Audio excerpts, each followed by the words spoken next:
നമ്മൾ പുതിയ ബൈക്ക് എടുത്തതിൻ്റെ തിളപ്പിൽ രാത്രി 2:30 ബൈക്ക് എടുത്തുകൊണ്ട് നമ്മൾ ഊട്ടിയിലോട്ട് പറന്നു. പാലക്കാട് വഴി ഊട്ടി കയറി നമ്മൾ മുതുമലൈ ടൈഗർ റിസർവ് ഫോറസ്റ്റിൽ കയറി മനോഹരമായ കാഴ്ചകളിലൂടെ സഞ്ചരിച്ചു. ഇന്ത്യയിലേതെന്നല്ല, ലോകത്ത് തന്നെ ഏറ്റവും പ്രധാനപ്പെട്ട എക്കോളജിക്കൽ ബയോ ഹോട്ട്സ്പോട്ടുകളിലൊന്നാണ് ഈ വെസ്റ്റേൺ ഗാട്സ് എന്നറിയപ്പെടുന്ന ഈ മലനാരിഴകൾ. ഇതിലൂടെ പോകുമ്പോൾ നമ്മൾ നയനമനോഹരമായ കാഴ്ചകളിലൂടെ കടന്നു പോകും. ആനകളും മാനുകളുമായി മനോഹരമായ യാത്രകൾ. ഞങ്ങൾ വഴിയിലൂടെ തിരിച്ചു വരുമ്പോൾ റോഡ് മുറിച്ച് കിടക്കുകയായിരുന്നു കുറച്ച് മാൻകുട്ടികൾ.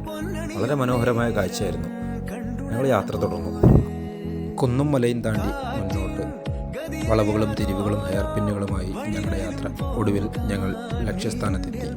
മനോഹരമായ കാഴ്ചകൾ, പിന്നെ മാനുകളും ആനകളും മറ്റ് കാട്ടുജീവികളുമായി ഒരുപാട് ദൂരം മനോഹരമായ കാഴ്ചകൾ വരെ. ഞങ്ങൾ മുതുമലൈ ടൈഗർ റിസർവ് താണ്ടി യാത്ര മുന്നോട്ട് തുടർന്നു. മസനഗുഡി വഴി ഊട്ടിയിൽ നിന്ന് ഹെയർപിൻ ഇറങ്ങിയ ഞങ്ങൾ ധാരാളം കുരങ്ങന്മാരെ കണ്ടു. അവരുടെ ഇരിപ്പൊക്കെ കണ്ടെത്തോന്നും എന്തൊക്കെയോ പരിശോധിക്കാനിരിക്കുന്ന ഇൻസ്പെക്ടർമാരെ പോലെയാണ്. അവിടെ നിന്നും യാത്ര തുടർന്ന് ഞങ്ങൾ യാദൃശികമായി മറ്റൊരു അതിഥിയെ കൂടി കണ്ടു. തമിഴ്നാട്ടിൽ നിന്നും നേപ്പാൾ വരെ സൈക്കിൾ ഓടിച്ച് പോവുകയും മാസങ്ങൾ നീണ്ട യാത്രക്കൊടുവിൽ അദ്ദേഹം നാട്ടിലേക്ക് തിരിച്ചെത്തിയിരിക്കുകയാണ്.